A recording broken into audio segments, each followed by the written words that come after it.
ਧੰਨੋ ਵਾਹਿਗੁਰੂ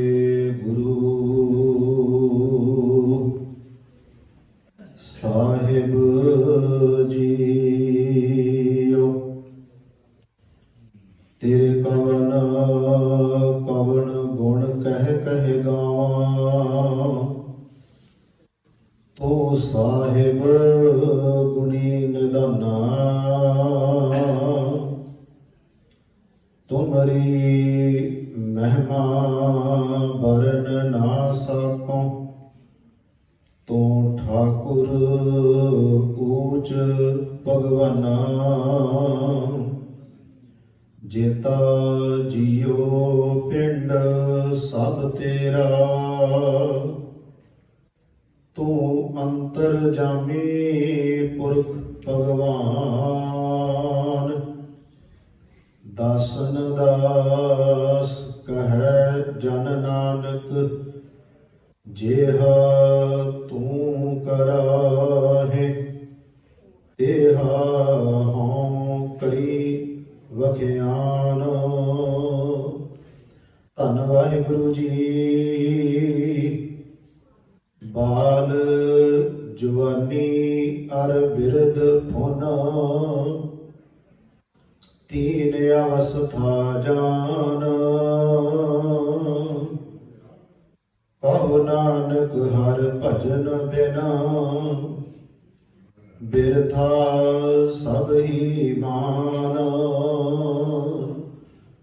ਬਾਲ ਜਵਾਨੀ ਅਰ ਬਿਰਧ ਫੁਨ, ਤੀਨ ਅਵਸਥਾ ਜਾਨ। ਕਹੋ ਨਾਨਕ ਹਰ ਭਜਨ ਬਿਨਾ, ਬਿਰਥਾ ਸਭ ਹੀ ਮਾਨ। ਵਾਹਿਗੁਰੂ ਜੀ ਕਾ ਖਾਲਸਾ, ਵਾਹਿਗੁਰੂ ਜੀ ਕੀ ਫਤਿਹ।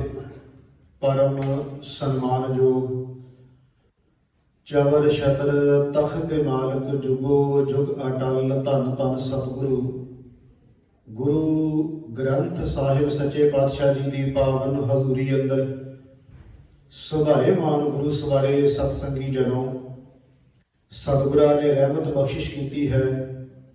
ਹਫ਼ਤਾਵਾਰੀ ਦੀਵਾਨ ਦੀਆਂ ਹਾਜ਼ਰੀਆਂ ਭਰ ਕੇ ਸਤਿਗੁਰਾਂ ਦੀ ਪਾਵਨ ਗੁਰਬਾਣੀ ਦੇ ਪਾਠ, ਗੁਰਬਾਣੀ ਕੀਰਤਨ ਆਪ ਜੀਆਂ ਨੇ ਸਰਵਣ ਕੀਤੇ ਹਨ। ਆਪ ਜੀ ਨੂੰ ਪਤਾ ਹੈ ਕਿ ਆਪਾਂ ਸਤਿਗੁਰੂ ਗੁਰੂ ਤੇਗ ਬਹਾਦਰ ਸੱਚੇ ਪਾਤਸ਼ਾਹ ਜੀ ਦੀ ਪਾਵਨ ਬਾਣੀ ਦੀ ਲੜੀਵਾਰ ਜੋ ਕਥਾ ਵਿਚਾਰ ਆਰੰਭ ਕੀਤੀ ਹੈ, ਤੇ 34 ਨੰਬਰ ਸ਼ਲੋਕ ਤੱਕ ਆਪਾਂ ਵਿਚਾਰ ਕਰ ਚੁੱਕੇ ਸਾਂ। ਸਤਿਗੁਰੂ ਮਹਾਰਾਜ ਜੀ ਦੇ 57 ਜਿਹੜੇ ਸ਼ਲੋਕ ਨੇ, ਉਹਨਾਂ ਵਿੱਚ 34 ਸ਼ਲੋਕ ਹੋ ਚੁੱਕੇ ਸਨ ਸ਼ਬਦ ਵਿਚਾਰ ਵਿੱਚ, ਜਿਹੜੇ ਹੁਣ ਆਪ ਜੀ ਨੂੰ ਸੈਕਟਰੀ ਸਾਹਿਬ ਜੀ ਨੇ ਦੱਸਿਆ ਹੈ ਕਿ ਦਾਸ ਇੰਡੀਆ ਗਿਆ ਸੀ। ਇਸ ਕਰਕੇ ਆਪਾਂ ਜਿਹੜੇ ਉਹ ਵਿਚਾਰ ਹੈ 4 5 6 ਵੀਕ ਆਪਾਂ ਨਹੀਂ ਕਰ ਸਕੇ, ਤੇ ਉਸੇ ਲੜੀ ਨੂੰ ਆਪਾਂ ਸਾਧ ਸੰਗਤ ਜੀ ਫਿਰ ਅੱਗੇ ਜਾਰੀ ਰੱਖਣਾ ਹੈ। ਜਿਵੇਂ ਸਤਿਗੁਰੂ ਗੁਰੂ ਤੇਗ ਬਹਾਦਰ ਮਹਾਰਾਜ ਜੀ ਬਖਸ਼ਿਸ਼ ਕਰਨਗੇ, ਅੱਜ ਦੇ ਸ਼ਲੋਕ ਦੀ ਵਿਚਾਰ ਜਿਵੇਂ ਸਤਿਗੁਰੂ ਸਮਤ ਬਖਸ਼ਿਸ਼ ਕਰਨਗੇ, ਆਪ ਜੀ ਨਾਲ ਕਰਨ ਦਾ ਯਤਨ ਕਰਾਂਗਾ। ਇਹ 35 ਨੰਬਰ ਸ਼ਲੋਕ ਹੈ ਜੋ ਆਪ ਜੀ ਨੇ ਸਕਰੀਨ ਤੇ ਦੇਖਿਆ, ਜਿਸ ਦਾ ਪਾਠ ਸਰਵਣ ਕੀਤਾ। ਆਓ ਸਾਧ ਸੰਗਤ, ਜਿਤਨੀ ਵੀ ਸੰਗਤ ਆਪ ਜੀ ਗੁਰੂ ਚਰਨਾਂ 'ਚ ਬੈਠੇ ਹੋ, ਮਨ ਦੇ ਟਿਕਾਓ ਵਾਸਤੇ, ਇਕਾਗਰਤਾ ਦੇ ਵਾਸਤੇ ਆਪਾਂ ਸਾਰਿਆਂ ਨੇ ਮਿਲ ਕੇ ਉਚਾਰਨ ਕਰਨਾ, ਕੋਈ ਰਸਨਾ ਵਾਂਝੀ ਨਾ ਰਹੇ। ਅਸੀਸ ਬਖਸ਼ੋ ਅਤੇ ਮਨ ਦੇ ਟਿਕਾਓ ਵਾਸਤੇ ਸਾਰੇ ਮਿਲ ਕੇ ਆਖੀਏ ਜੀ, ਸਤਨਾਮ ਸ੍ਰੀ ਵਾਹਿਗੁਰੂ ਜੀ। ਕਰੋ ਸਾਰੇ ਕਿਰਪਾ। ਸਤਨਾਮ ਸ੍ਰੀ ਵਾਹਿਗੁਰੂ ਜੀ। ਸਾਹਿਬ ਸਤਿਗੁਰੂ ਗੁਰੂ ਤੇਗ ਬਹਾਦਰ ਮਹਾਰਾਜ ਜੀ ਜੋ ਬਖਸ਼ਿਸ਼ ਕਰ ਰਹੇ ਨੇ, ਪਹਿਲਾਂ ਆਪਾਂ ਜਿਵੇਂ ਅੱਖਰੀ ਅਰਥ ਸਮਝਦੇ ਹਾਂ, ਉਸ ਤੋਂ ਬਾਅਦ ਫਿਰ ਉਹਦੀ ਆਪਾਂ ਵਿਆਖਿਆ ਕਰਦੇ ਹਾਂ। ਅੱਖਰੀ ਅਰਥ ਨੇ ਬਾਲ ਜਵਾਨੀ ਅਰ ਬਿਰਧ ਫੁਨ। ਵੈਸੇ ਤਾਂ ਅਰਥ ਸੌਖੇ ਨੇ, ਸਭ ਨੂੰ ਸਮਝ ਆ ਰਹੇ ਨੇ। ਬਾਲ ਦਾ ਅਰਥ ਹੋ ਗਿਆ ਬਚਪਨਾ, ਜਵਾਨੀ ਸਾਰੇ ਆਪਾਂ ਸਮਝ ਗਏ ਜਵਾਨ ਉਮਰ, ਬਿਰਧ ਦਾ ਅਰਥ ਹੋ ਗਿਆ ਬੁਢੇਪਾ। ਜੇ ਇੱਥੇ ਉਚਾਰਨ ਦੇ ਵਿੱਚ ਲਿਖਣ ਵਿੱਚ ਧੱਦੇ ਦੀ ਜਗ੍ਹਾ ਤੇ ਦੱਦਾ ਸ਼ਬਦ ਹੁੰਦਾ ਨਾ, ਜਿੱਥੇ ਵੀ ਗੁਰੂ ਗ੍ਰੰਥ ਸਾਹਿਬ ਵਿੱਚ ਆਵੇ ਉਹਦਾ ਅਰਥ ਬਦਲ ਜਾਏਗਾ ਬਿਰਧ। ਉਹਦਾ ਅਰਥ ਹੋ ਜਾਏਗਾ ਪਰਮਾਤਮਾ ਦਾ ਸੁਭਾਅ। ਜਦੋਂ ਦੱਦਾ ਸ਼ਬਦ ਅਖੀਰ 'ਚ ਬਿਰਧ ਸ਼ਬਦ ਜਿੱਥੇ ਆਉਣਾ ਹੈ, ਜਦੋਂ ਦੱਦੇ ਨਾਲ ਅਖੀਰਲਾ ਸ਼ਬਦ ਦੱਦਾ ਹੋਏਗਾ ਨਾ, ਉਦੋਂ ਉਹਦਾ ਅਰਥ ਬਣ ਜਾਏਗਾ ਪਰਮਾਤਮਾ ਦਾ ਸੁਭਾਅ। ਜਿੱਥੇ ਵੀ ਸ਼ਬਦ ਬਿਰਧ ਲਿਖਣ ਵਿੱਚ ਧੱਦਾ ਆਏਗਾ ਉਹਦਾ ਅਰਥ ਵਡੇਪਾ ਹੀ ਹੋਣਾ ਹੈ। ਇਹ ਪੱਕਾ ਨੋਟ ਕਰਕੇ ਰੱਖ ਲਿਓ। ਜੇ ਕੁਝ ਸ਼ਬਦ ਹੁੰਦੇ ਆ ਜਿਹੜੇ ਇੱਕ ਵਾਰ ਸਮਝ 'ਚ ਪੈ ਜਾਣ, ਜਦੋਂ ਵੀ ਤੁਸੀਂ ਕਿਤੇ ਬਾਣੀ ਪੜੋਗੇ ਤੁਹਾਡੇ ਸਾਹਮਣੇ ਸ਼ਬਦ ਆਵੇ ਤੇ ਜਦੋਂ ਦੱਦੇ ਨਾਲ ਆਇਆ ਸਮਝ ਲਿਓ ਵੀ ਬਿਰਧ, ਇੱਥੇ ਪੋਲਾ ਜਿਹਾ ਕਹਿਣਾ ਪਰਮਾਤਮਾ ਦਾ ਸੁਭਾਅ। ਜਦੋਂ ਧੱਦਾ ਸ਼ਬਦ ਆਇਆ ਉਹਨੂੰ ਥੋੜਾ ਜਿਹਾ ਘੁੱਟ ਕੇ ਕਹਿਣਾ ਬਿਰਧ, ਭਾਵ ਕੇ ਬਜ਼ੁਰਗ। ਇੱਥੇ ਮਹਾਰਾਜ ਕਹਿ ਰਹੇ ਨੇ ਬਾਲ, ਜਵਾਨੀ, ਅਰ ਦਾ ਅਰਥ ਹੋ ਗਿਆ ਅਤੇ ਬਿਰਧ, ਵਡੇਪਾ, ਪੁੰਨ ਦਾ ਅਰਥ ਵੀ ਹੈ ਫਿਰ, ਇਹਦੇ ਅਰਥ ਕੀਤੇ ਨੇ ਫਿਰ, ਭਾਵ ਕੇ ਬਚਪਨਾ, ਜਵਾਨੀ, ਉਸ ਤੋਂ ਬਾਅਦ ਵਡੇਪਾ। ਬਾਲ, ਜਵਾਨੀ ਔਰ ਬਿਰਧ, ਪੁੰਨ, ਤੀਨ ਅਵਸਥਾ ਜਾਣ। ਇਹ ਤਿੰਨ ਮਹਾਰਾਜ ਕਹਿੰਦੇ ਜਾਣ ਲੈ ਗੱਲਾਂ। ਬਚਪਨਾ ਹੈ, ਜਵਾਨੀ ਹੈ, ਵਡੇਪਾ ਹੈ, ਇਹ ਤਿੰਨ ਨੇ ਜ਼ਿੰਦਗੀ ਵਿੱਚ ਆਉਣਗੇ। ਤੇ ਅੱਗੇ ਸਤਿਗੁਰੂ ਗੁਰੂ ਤੇਗ ਬਹਾਦਰ ਮਹਾਰਾਜ ਜੀ ਕਹਿੰਦੇ ਨੇ ਕਹੋ ਨਾਨਕ ਹਰ ਭਜਨ ਬਿਨ। ਇਹਦਾ ਮਤਲਬ ਹੋ ਗਿਆ ਗੁਰੂ ਤੇਗ ਬਹਾਦਰ ਮਹਾਰਾਜ ਜੀ ਕਹਿੰਦੇ ਹੇ ਮੇਰੇ ਮਨਾ ਸੁਣ ਇਸ ਗੱਲ ਨੂੰ। ਕਿਹੜੀ ਗੱਲ ਮਹਾਰਾਜ ਗੁਰੂ ਤੇਗ ਬਹਾਦਰ ਸੱਚੇ ਪਾਤਸ਼ਾਹ ਸੁਣਾਉਣਾ ਚਾਹੁੰਦੇ ਆ? ਕਹਿੰਦੇ ਇਹ ਗੱਲ ਮੇਰੀ ਸੁਣ ਲੈ ਗੁਰਮੁਖਾ ਧਿਆਨ ਨਾਲ। ਕਹੋ ਨਾਨਕ ਹਰ ਭਜਨ ਬਿਨ, ਹਰੀ ਪ੍ਰਮਾਤਮਾ ਦੇ ਭਜਨ ਤੋਂ ਬਿਨ ਬਿਰਥਾ ਸਭ ਹੀ ਮਾਨ। ਸਭ ਹੀ ਜਿਹੜਾ ਸ਼ਬਦ ਹੈ ਨਾ, ਸਭ ਹੀ, ਇਹ ਤਿੰਨਾਂ ਦੀ ਵਿਆਖਿਆ ਕਰਦਾ ਹੈ, ਬਚਪਨੇ ਦੀ, ਜਵਾਨੀ ਦੀ ਤੇ ਵਡੇਪੇ ਦੀ। ਬੜੀ ਮਹਾਰਾਜ ਨੇ ਗੁਰਬਾਣੀ 'ਚ ਕਮਾਲ ਕੀਤੀ। ਜਦੋਂ ਤੁਸੀਂ ਧਿਆਨ ਨਾਲ ਦੇਖੋਗੇ ਨਾ, ਸਭ ਸ਼ਬਦ ਲਾ ਕੇ ਤਿੰਨਾਂ ਦੀ ਵਿਆਖਿਆ ਕਰ ਗਿਆ। ਸਭ ਸ਼ਬਦ ਜਵਾਨੀ ਦੀ ਵੀ ਕਰ ਗਿਆ, ਵਡੇਪੇ ਦੀ ਵੀ ਕਰ ਗਿਆ ਤੇ ਬਚਪਨੇ ਦੀ ਵੀ ਕਰ ਗਿਆ। ਮਹਾਰਾਜ ਕਹਿੰਦੇ ਇਹ ਤਿੰਨ ਗੱਲਾਂ ਜਿਹੜੀਆਂ ਨੇ ਗੁਰਮੁਖਾ, ਬਚਪਨਾ, ਜਵਾਨੀ ਤੇ ਵਡੇਪਾ ਹੈ। ਪਰਮਾਤਮਾ ਦੇ ਨਾਮ ਤੋਂ ਬਿਨਾਂ ਸਭ ਵਿਅਰਥ। ਜੇ ਇਹਦੇ ਵਿੱਚ ਵਾਹਿਗੁਰੂ ਯਾਦ ਨਹੀਂ ਕੀਤਾ, ਬਿਰਥਾ ਸਭ ਹੀ ਮਾਨ। ਇੱਥੇ ਮਾਨ ਦਾ ਅਰਥ ਹੈ ਮੰਨ ਲੈ। ਮਾਨ ਸ਼ਬਦ ਕਈ ਰੂਪਾਂ 'ਚ ਆਉਣਾ ਗੁਰੂ ਗ੍ਰੰਥ ਸਾਹਿਬ ਵਿੱਚ। ਇੱਕ ਸ਼ਬਦ ਆਏਗਾ ਸਾਧੋ ਮਨ ਕਾ ਮਾਨ ਤਿਆਗੋ, ਉੱਥੇ ਮਾਨ ਦਾ ਅਰਥ ਹੈ ਅਹੰਕਾਰ। ਜਦੋਂ ਮਹਾਰਾਜ ਕਹਿੰਦੇ ਮਾਨ ਮੰਗੂ, ਤਾਨ ਮੰਗੂ, ਉਹਦੇ ਮਾਨ ਦਾ ਅਰਥ ਅਹੰਕਾਰ ਨਹੀਂ, ਉੱਥੇ ਮਾਨ ਦਾ ਅਰਥ ਇੱਜ਼ਤ। ਮੈਂ ਤਾਂ ਵਿੱਚ ਬੇਨਤੀ ਕਰਦਾ ਹੁੰਦਾ ਕਿ ਗੁਰਮੁਖੋ ਸੰਗਤ ਕਾਫੀ ਆਪ ਜੀ ਗੁਰਬਾਣੀ ਦੀ ਸੂਝ ਬੂਝ ਰੱਖਣ ਵਾਲੇ ਹੋ, ਤੇ ਜਦੋਂ ਸੂਝ ਬੂਝ ਅਸੀਂ ਰੱਖਣ ਵਾਲੇ ਬਣ ਜਾਵਾਂਗੇ ਫਿਰ ਸਾਨੂੰ ਜਿਹੜਾ ਕਥਾਕਾਰ ਹੈ ਜਾਂ ਕੀਰਤਨੀਆ ਸਿੰਘ ਹੈ ਉਹਨੂੰ ਵੀ ਬੜੀ ਖੁਸ਼ੀ ਹੁੰਦੀ ਹੈ ਕਿ ਉਹ ਸੰਗਤ ਗੁਰਬਾਣੀ ਨੂੰ ਸਮਝਣ ਲੱਗ ਪਵੇ। ਮੈਂ ਅੱਗੇ ਵੀ ਕਈ ਵਾਰ ਬੇਨਤੀ ਕੀਤੀ ਹੈ ਵੀ ਜਿਹੜਾ ਕਥਾਕਾਰ ਹੁੰਦਾ ਉਹਦੇ ਵਾਸਤੇ ਸਾਖੀ ਸੁਣਾਉਣੀ ਸੌਖਾ ਕੰਮ ਜੇ, ਟਾਈਮ ਟਪਾਉਣ ਵਾਸਤੇ। ਉਹ ਸਾਖੀ ਜਿਹਨੂੰ ਕਰ ਲਏਗਾ ਤੇ ਅੱਧਾ ਘੰਟਾ, ਪੌਣਾ ਘੰਟਾ ਬੰਨੇ ਹੋ ਜਾਣਾ। ਗੁਰਬਾਣੀ ਚੋਂ ਕਥਾ ਕਰਨੀ ਜਿਹੜੀ ਹੈ ਨਾ, ਇਹ ਗੁਰਮੁਖੋ ਇੱਕ ਤਾਂ ਸਮਾਂ ਵੀ ਮੰਗਦੀ ਹੈ, ਮਿਹਨਤ ਵੀ ਮੰਗਦੀ ਹੈ। ਉਹਦੇ ਵਾਸਤੇ ਸੰਗਤ ਵੀ ਉਸ ਤਰ੍ਹਾਂ ਦੀ ਚਾਹੀਦੀ ਹੈ ਜਿਹੜੀ ਗੁਰਬਾਣੀ ਨੂੰ ਸਮਝਣ ਵਾਲੀ ਹੋਵੇ। ਮੈਨੂੰ ਇਸ ਗੱਲ ਦੀ ਬੜੀ ਖੁਸ਼ੀ ਹੈ ਕਿ ਮੈਨੂੰ ਕਦੀ ਵੀ ਕਿਸੇ ਨੇ ਨਹੀਂ ਕਿਹਾ ਵੀ ਭਾਈ ਸਾਹਿਬ ਜੀ ਸਾਖੀਆਂ ਸੁਣਾਇਆ ਕਰੋ। ਇਹ ਤਾਂ ਸਾਰੇ ਕਹਿੰਦੇ ਆ ਕਿ ਹਾਂ ਕਿਹੜੇ ਕਈ ਵਾਰ ਸ਼ਬਦਾਂ ਦੇ ਅਰਥਾਂ ਦੀ ਸਮਝ ਨਹੀਂ ਲੱਗਦੀ, ਉਹਦੀ ਥੋੜੀ ਜਿਹੀ ਖੋਲ ਕੇ ਵਿਆਖਿਆ ਕਰ ਦਿਆ ਕਰੋ ਜਾਂ ਫਿਰ ਸ਼ਬਦ ਬਾਅਦ 'ਚ ਦੱਸ ਦਿਆ ਕਰੋ ਤਾਂ ਕਿ ਅਸੀਂ ਘਰੇ ਮੋਬਾਈਲ ਤੇ ਜਾ ਕੇ ਵੀ ਦੇਖ ਲਿਆ ਕਰੀਏ। ਮੈਨੂੰ ਇਸ ਗੱਲ ਦੀ ਖੁਸ਼ੀ ਹੁੰਦੀ ਹੈ। ਮੈਂ ਜਿਹੜੀ ਬੇਨਤੀ ਕਰ ਰਿਹਾ ਸਾਧ ਸੰਗਤ, ਗੁਰੂ ਤੇਗ ਬਹਾਦਰ ਮਹਾਰਾਜ ਜੀ ਕਿਰਪਾ ਕਰ ਰਹੇ ਨੇ, ਫਿਰ ਅਸੀਂ ਸ਼ਬਦ ਜੀਏ ਫਿਰ ਉਹਦੀ ਵਿਆਖਿਆ ਵਾਲੇ ਬੰਨੇ ਆਵਾਂਗੇ ਕਿ ਬਚਪਨਾ, ਜਵਾਨੀ ਤੇ ਵਡੇਪਾ ਤਿੰਨ ਅਵਸਥਾ ਨੇ। ਤੇ ਮਹਾਰਾਜ ਕਹਿੰਦੇ ਜੇ ਤਿੰਨਾਂ ਵਿੱਚ ਵਾਹਿਗੁਰੂ ਪਰਮਾਤਮਾ ਦੀ ਯਾਦ ਨਹੀਂ ਆਈ, ਇਹਨੂੰ ਵਿਅਰਥ ਸਮਝ ਲੈ। ਤੇਰਾ ਬਚਪਨਾ ਵੀ ਵਿਅਰਥ ਚਲਿਆ ਗਿਆ, ਜਵਾਨੀ ਵੀ ਵਿਅਰਥ ਚਲੇਗੀ, ਵਡੇਪਾ ਵੀ ਵਿਅਰਥ ਚਲਿਆ ਗਿਆ ਜੇ ਪਰਮਾਤਮਾ ਵਾਹਿਗੁਰੂ ਨੂੰ ਤੂੰ ਯਾਦ ਨਹੀਂ ਕੀਤਾ। ਇਹ ਅਖਰੀ ਅਰਥ ਨੇ। ਹੁਣ ਅਸੀਂ ਦੀ ਵਿਆਖਿਆ 'ਚ ਜੁੜਨਾ। ਸਭ ਤੋਂ ਪਹਿਲਾਂ ਅਸੀਂ ਬਚਪਨੇ ਨੂੰ ਲੈ ਲਈਏ ਕਿਉਂਕਿ ਮਹਾਰਾਜ ਨੇ ਸ਼ਬਦ ਵੀ ਬਚਪਨਾ ਹੀ ਵਰਤਿਆ ਹੈ। ਬਾਲ ਹੈ। ਗੁਰੂ ਗ੍ਰੰਥ ਸਾਹਿਬ ਦੀ ਬਾਣੀ 'ਚੋਂ ਜਦੋਂ ਤੱਕਦੇ ਆ ਨਾ ਤੇ ਮਹਾਰਾਜ ਨੇ ਬਚਪਨੇ ਦੀ ਗੱਲ ਕਰਦਿਆਂ ਹੋਇਆਂ ਗੁਰੂ ਗ੍ਰੰਥ ਸਾਹਿਬ ਵਿੱਚ ਮਹਾਰਾਜ ਨੇ ਕਈ ਪੱਖ ਰੱਖੇ ਨੇ ਇਹਦੇ। ਇੱਕ ਮਹਾਰਾਜ ਦਾ ਬਚਨ ਆਇਆ ਗੁਰੂ ਅਰਜਨ ਦੇਵ ਸੱਚੇ ਪਾਤਸ਼ਾਹ ਦਾ, ਬੜੀ ਮੈਨੂੰ ਹੈਰਾਨਗੀ ਹੋਈ ਜਦੋਂ ਮੈਂ ਉਹਦੀ ਸ਼ਬਦ ਪੜ੍ਹ ਰਿਹਾ ਸੀ। ਉਹਦੇ ਨਾਲ ਪ੍ਰਮਾਣ ਦੇਖਣੇ ਪੈਂਦੇ ਵੀ ਕਿਹੜੇ ਢੁੱਕਦੇ ਹੁੰਦੇ ਆ।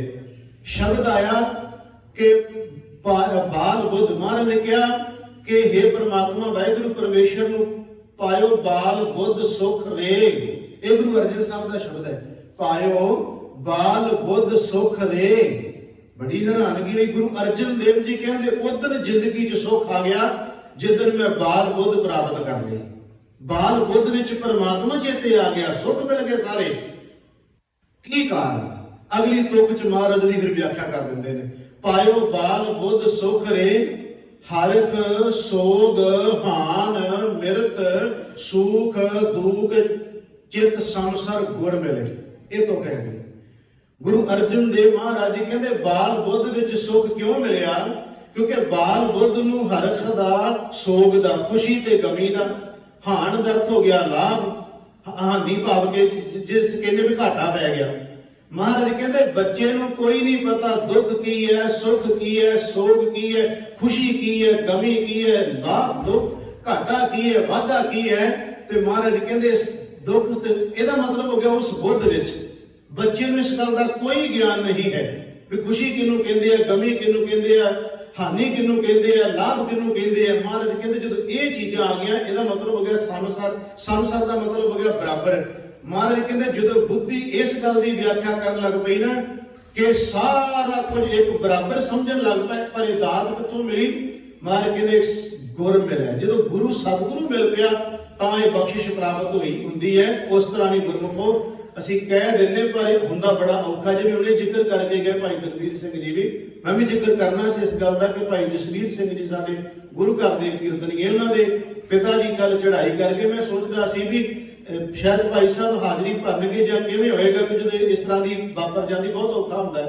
ਪਰ ਚਲੋ ਇਸ ਗੱਲ ਦਾ ਬੜਾ ਉਹਨਾਂ ਨੇ ਭਾਵਪੂਰਤ ਸ਼ਬਦਾਂ ਰਾਹੀਂ ਤੁਹਾਨੂੰ ਗੁਰਬਾਣੀ ਦਾ ਕੀਰਤਨ ਸਰਵਣ ਕਰਵਾਇਆ ਹੈ। ਇਹ ਹੁੰਦਾ ਕਿ ਜਦੋਂ ਅਸੀਂ ਗੁਰਬਾਣੀ ਨੂੰ ਖੁਦ ਪੜ੍ਹਦੇ ਹਾਂ, ਗੁਰਬਾਣੀ ਦਾ ਅਸਲ ਬੰਦੇ ਦੇ ਉੱਤੇ ਉਦੋਂ ਜਾਣਿਆ ਜਾਂਦਾ ਜਦੋਂ ਇਹ ਕੁਝ ਵਾਪਰਦਾ ਤੇ ਬੰਦਾ ਉਸ ਵਾਪਰੇ ਹੋਏ ਨੂੰ ਪਰਮਾਤਮਾ ਦਾ ਭਾਣਾ ਸੰਤ ਕਰਕੇ ਮੰਨ ਲਵੇ, ਉਹਦੀ ਰਜ਼ਾ ਨੂੰ ਉਹਦੇ। ਇਹ ਕਹਿਣਾ ਸੌਖਾ, ਪਰ ਜਦੋਂ ਵਾਪਰਦੀ ਹੈ ਉਹਦੇ ਬੰਦੇ ਨੂੰ ਪਤਾ ਲੱਗਦਾ ਵੀ ਕਿਸ ਤਰ੍ਹਾਂ ਮੰਨਿਆ ਜਾਂਦਾ ਹੈ। ਮਹਾਰਾਜ ਕਹਿੰਦੇ ਬਾਲ ਬੁੱਧ ਜਦੋਂ ਹੁੰਦੀ ਹੈ ਨਾ, ਬੱਚੇ ਨੂੰ ਕੀ ਪਤਾ, ਉਹਦੇ ਸਾਹਮਣੇ ਜੰਮ ਰਿਹਾ, ਕੋਈ ਮਰ ਰਿਹਾ, ਕੋਈ ਕਿਸੇ ਨੂੰ ਘਾਟਾ ਪੈ ਰਿਹਾ, ਕੋਈ ਖੁਸ਼ ਹੋ ਰਿਹਾ, ਉਹਨੂੰ ਕੀ ਫਰਕ ਪੈਂਦਾ ਬੱਚੇ ਨੂੰ। ਮਹਾਰਾਜ ਕਹਿੰਦੇ ਉਹ ਜਿਹੜੀ ਬੁੱਧੀ ਹੈ ਨਾ ਬਾਲ ਬੁੱਧ, ਜਦੋਂ ਉਹ ਪ੍ਰਾਪਤ ਹੋ ਜਾਂਦੀ ਰੱਬ ਪਰਮਾਤਮਾ ਮਿਲ ਜਾਂਦਾ ਹੈ। ਜਦੋਂ ਗੁਰੂ ਗ੍ਰੰਥ ਸਾਹਿਬ ਆਸਾ ਦੀ ਵਾਰ ਮੈਂ ਦੇਖੀ, ਉੱਥੇ ਮਹਾਰਾਜ ਕਹਿੰਦੇ ਨਾਲ ਨਿਆਣੇ ਦੋਸਤੀ। ਮਹਾਰਾਜ ਕਹਿੰਦੇ ਨਿਆਣਿਆਂ ਨਾਲ ਦੋਸਤੀ ਨਹੀਂ ਚੰਗੀ ਹੁੰਦੀ, ਇੱਕ ਕੰਮ ਚੰਗਾ ਕਰੇਗਾ ਤਾਂ ਦੂਜਾ ਵਿਗਾੜ ਵੀ ਦੇਵੇਗਾ। ਇਹ ਸਾਰੇ ਜਿਹੜੇ ਸ਼ਬਦ ਗੁਰੂ ਗ੍ਰੰਥ ਸਾਹਿਬ ਚ ਆਉਂਦੇ ਨੇ ਨਾ। ਹੁਣ ਮਹਾਰਾਜ ਜਦੋਂ ਬਚਪਨੇ ਦੀ ਗੱਲ ਕਰਦੇ ਆ ਤੇ ਰੱਬ ਦੀ, ਪਰਮੇਸ਼ਰ ਦੀ ਬੰਦਗੀ ਦੀ ਗੱਲ ਕਰਨਗੇ, 80 ਸਾਲਾਂ ਦੀ ਉਦਾਹਰਨ ਨਹੀਂ ਦਿੰਦੇ ਕੋਈ ਵੀ ਕਿਸੇ ਬਜ਼ੁਰਗ ਦੀ ਉਦਾਹਰਨ ਦਿੱਤੀ ਹੋਵੇ, ਕਿਸੇ ਜਵਾਨ ਭਰ ਉਮਰ ਵਾਲੇ ਦੀ ਉਦਾਹਰਨ ਦਿੱਤੀ ਹੋਵੇ। ਜਦੋਂ ਰੱਬ ਦੀ ਬੰਦਗੀ ਦੀ ਗੱਲ ਆਈ ਤੇ ਉਦੋਂ ਵੀ 5-5 ਸਾਲ ਦੀ ਉਮਰ ਦੀ ਉਦਾਹਰਨ ਦਿੰਦੇ ਨੇ। ਰਾਮ ਜਪੋ ਜੀ ਐਸੇ ਐਸੇ ਧਰੂ ਪ੍ਰਹਿਲਾਦ ਜਪਿਓ ਹਰ ਜੈਸੇ। ਇਹਦਾ ਮਤਲਬ ਇਹ ਹੋ ਗਿਆ ਕਿ ਵਾਹਿਗੁਰੂ ਪਰਮਾਤਮਾ ਦੀ ਬੰਦਗੀ ਜਿੰਨਾ ਛੋਟੀ ਉਮਰ 'ਚ ਹੀ ਕਰ ਲਈ, ਮਹਾਰਾਜ ਨੇ ਉਹਨਾਂ ਦੀ ਉਦਾਹਰਨ ਦੇ ਕੇ ਕਿਹਾ ਉਹਨਾਂ ਵਾਂਗੂ ਪਰਮਾਤਮਾ ਦਾ ਨਾਮ ਤੁਸੀਂ ਵੀ ਜਪ ਲਓ। ਖੈਰ ਆਪਾਂ ਸਮੇਂ 'ਚ ਰਹਿ ਕੇ ਇਹ ਬਚਪਨਾ, ਜਵਾਨੀ ਤੇ ਬੁਢੇਪੇ ਤਿੰਨੇ ਦੀ ਵਿਆਖਿਆ ਕਰਨੀ, ਇਸ ਕਰਕੇ ਜ਼ਿਆਦਾ ਸਮਾਂ ਮੈਂ ਇੱਕ ਤੁਕ ਤੇ ਨਾ ਰੁਕਾਂ।